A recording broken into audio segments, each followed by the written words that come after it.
My father said he had a young drug salesman come through his office, and he said he was quite a presentable young guy and impressive.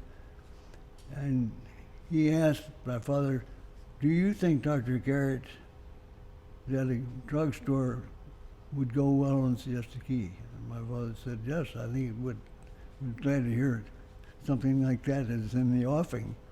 And he started a store in 1958. And it was a lot of hard work. It was a very lean time in Sarasota, and especially Siesta Key.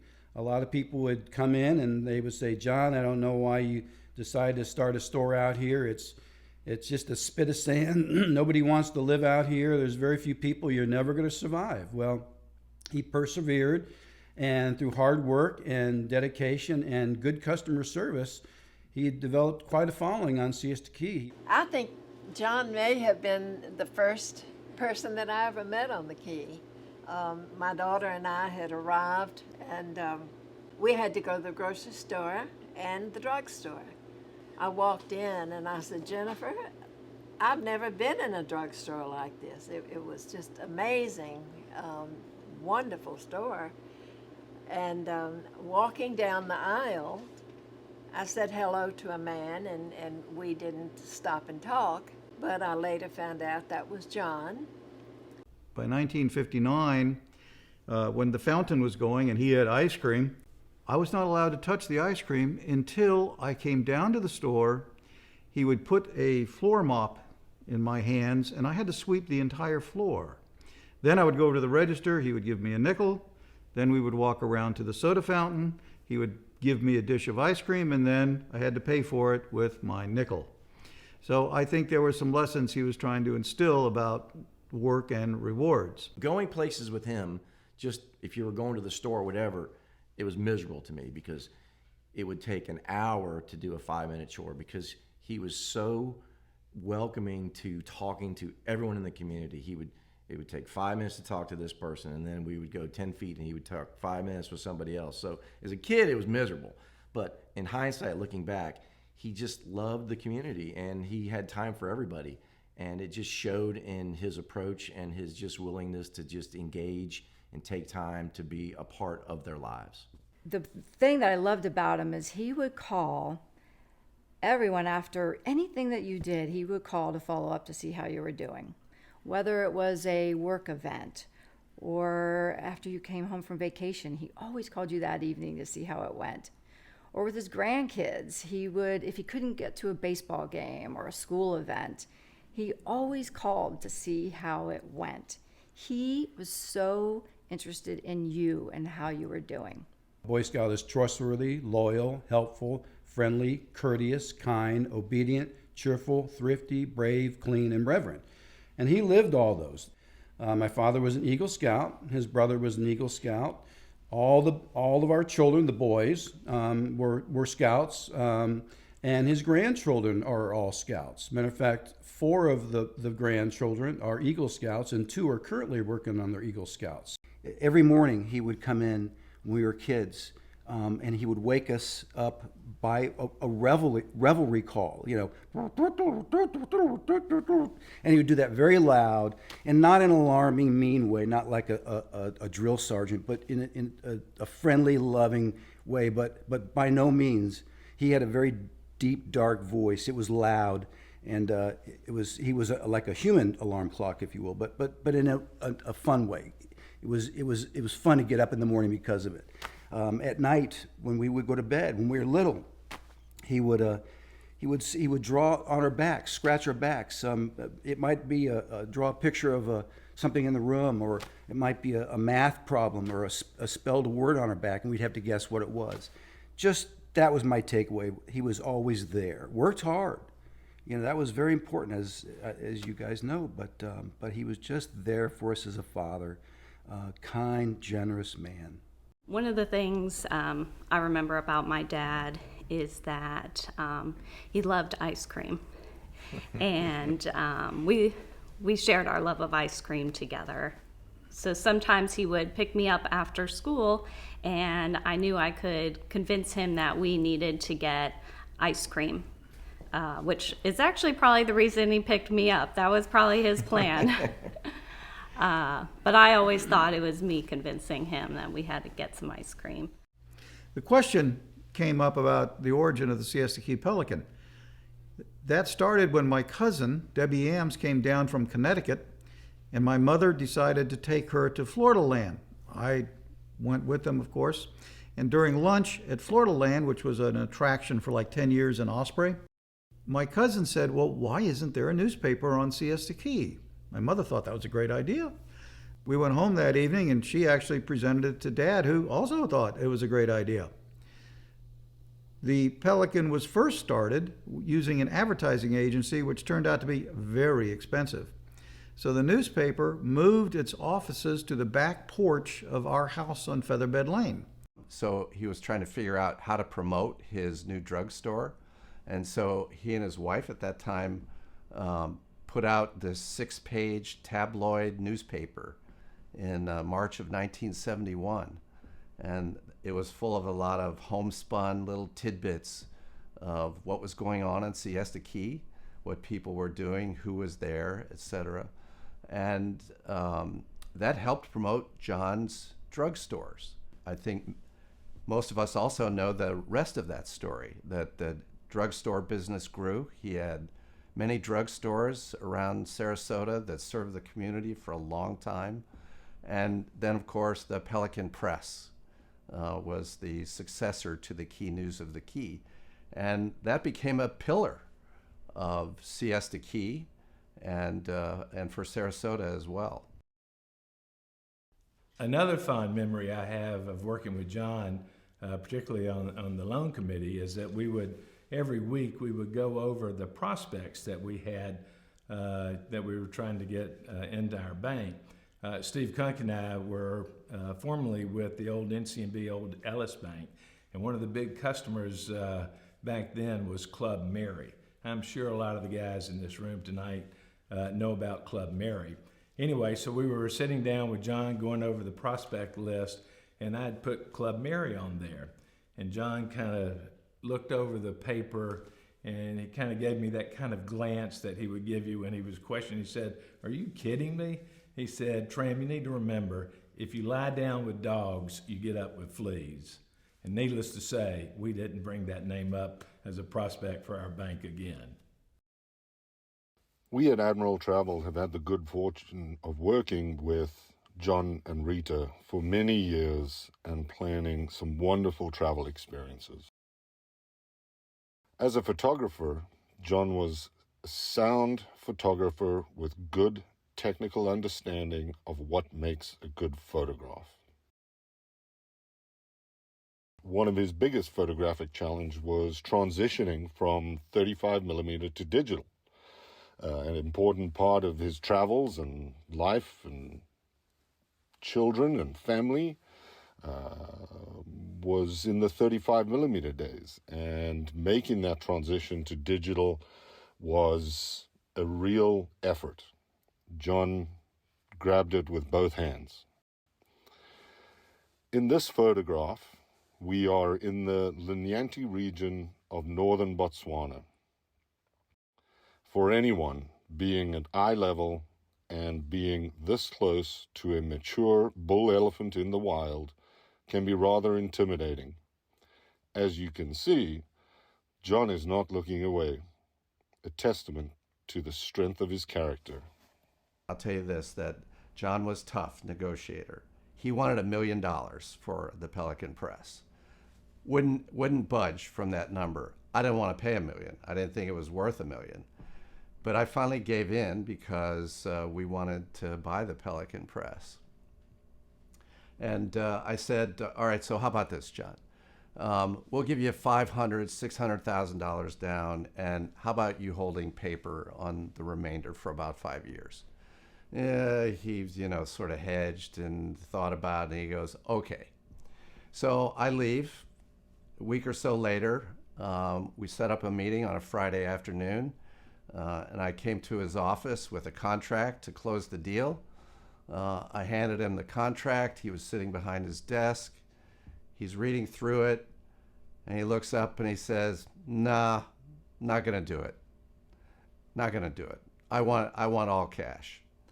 I said, I can't do that. So those discussions ended. I was disappointed about that. And it was, I think, like 3 months later, the announcement comes out that John had sold the Pelican Press to Journal Communications in Milwaukee, Wisconsin. And I later found out that, I'm pretty sure this is true, that John sold it for $1.3 million in cash. He got more than he wanted. And so as those things go, big company from Milwaukee, big media company, they came down, and you know the rest of the story. We ended up buying the Pelican Press in 2011. I'm honored to have known John Davidson. His advice was always first class. His presentation was always first class. He loved this club. The club loved him. But really his legacy, which will live on in this club forever, is an event called the Lighting of the Fleet. Lighting of the Fleet kicks off our holiday season, our Christmas time, and it's a very family-oriented event. Lighting of the Fleet is when all the boats in our marina light the lights, pin lights, Christmas lights on their boats, and we all enjoy that festivity. But he took this one step further. After the Lighting of the Fleet, he invited everybody into the club to sing Christmas carols, and that became a yearly tradition. I've been here for 20 years, and John Davidson has been in our living room with his family, and they would be singing Christmas carols with the rest of the club. This is probably one of our most well-attended club events, and it's a family event. Those of you who know the Field Club, we pride ourselves on family, and John Davidson really took that to another level and portrayed the importance of the family. But his memory will be here forever in the Lighting of the Fleet, and then around Christmas, we'll all remember John Davidson.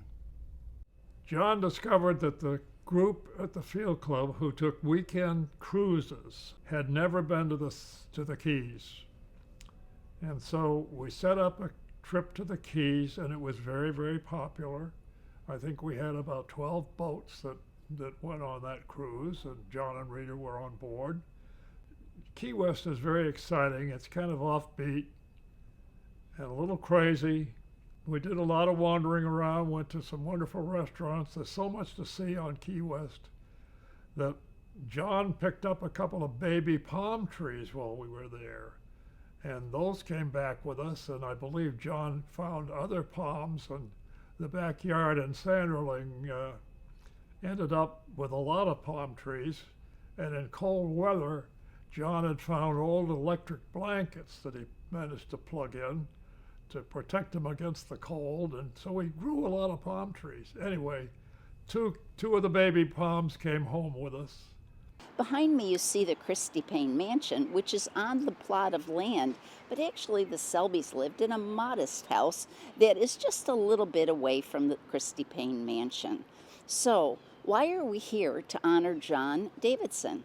Well, with the formation of the Selby Foundation in 1955, the then Palmer Bank was the trustee of the foundation. Then Palmer Bank was acquired by Southeast Bank. And I could go through a litany of banks since then.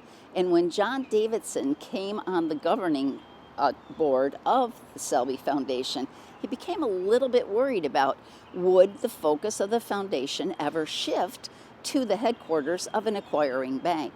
So along with his fellow governing board members, Charlie Stoudemire and Wendell Kent, they worked with the then bank to create governing documents that would ensure the Selby Foundation would always be a local. I think one of my father's favorite business ventures was his development of real estate. I think early on when he found success with the drugstore, he also realized that controlling your own destiny was pretty critical. And being a pioneer in the village, there was the ability to develop the village into a commercial district. So I think early on he was able to buy the land and develop the Siesta Village Plaza, which I think a lot of people knew at the time as Davidson Plaza or Davidson Drugs. And, you know, the name was synonymous with the village retail. John was a very unique man. I think, you could give him the title of Mr. Siesta Key. He believed that incorporation was the right path for Siesta Key to maintain its charm, maintain its character. And that's what he and I had in common, and he believed in that strongly, and so did I. And one of the things I will not forget about this guy's commitment and his devotion to his community is he kept fighting to the very end to try to get Siesta Key to become an incorporated town. He told me many, many times that he felt like that was so necessary for Siesta Key. He envied Longboat Key because it was its own town and could control its own destiny. And you got to give the guy credit. Like I said, resourceful entrepreneur. He kept at it until the day he died. So when you look back on John Davidson's lifetime in Sarasota and Siesta Key, he absolutely deserves to be recognized for his lifetime contributions to the community, to Siesta Key, and his lifetime achievements as an entrepreneur and a businessman and a family man.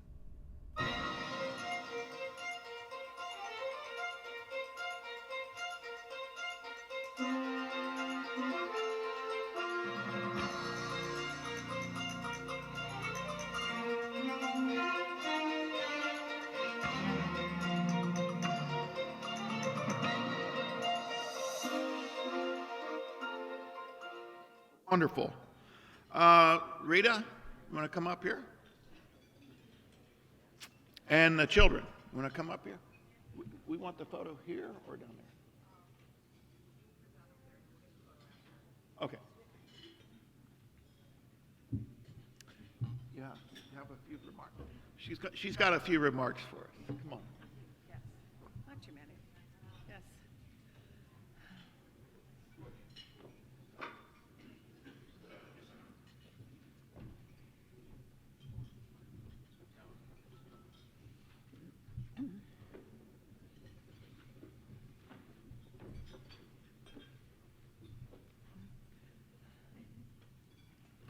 Well, here we are, and it occurs to me, as they're all coming up, our 6 children, that this is really his true lifetime achievement.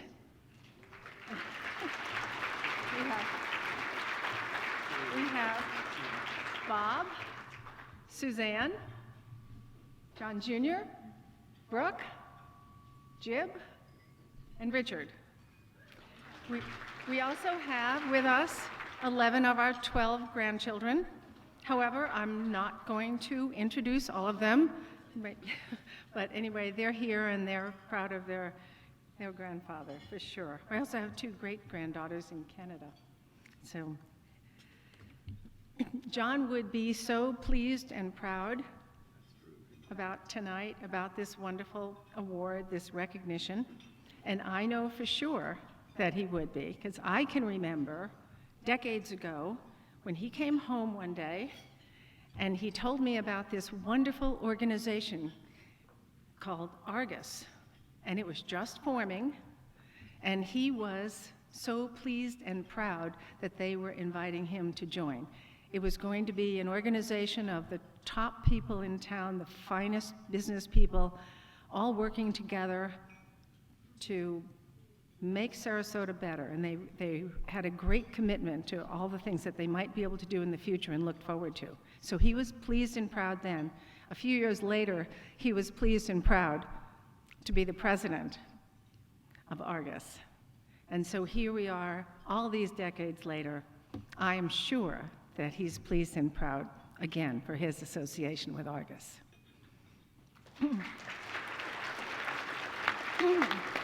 I'd also like to say I'm sure he'd be pleased and proud to be sharing the honors tonight with Dennis and Grassi McGillicuddy. He was a great fan of the McGillicuddies, especially Grassi. Anyway, I want to thank everybody at Argus for selecting John for this.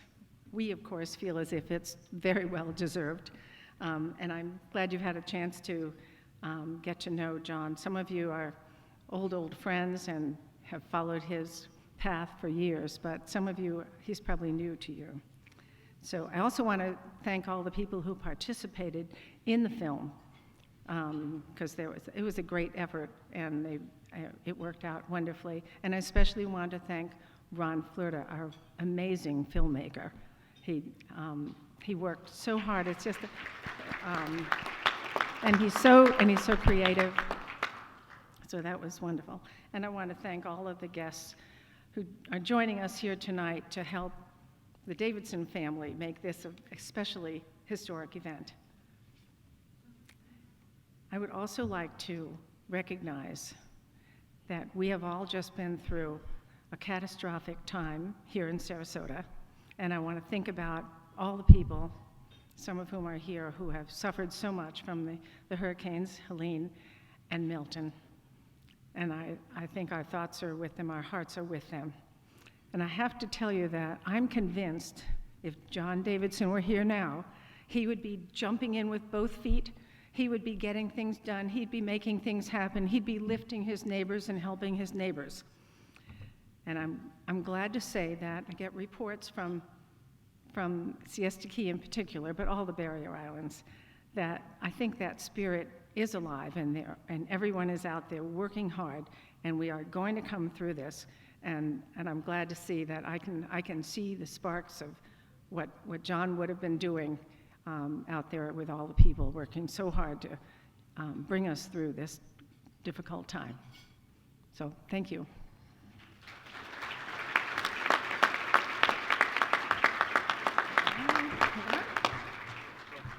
Just step over here. Okay. We want to thank you for the kind words with Argus. It's been a 2 generations coming on. It was people like your husband that got it going, and we're greatly appreciate it. Thank you. On behalf of the Argus Foundation and the Board of Directors, it's my honor to present to the family the Lifetime Achievement Award to the work of John B. Davidson. Thank you. Thank you.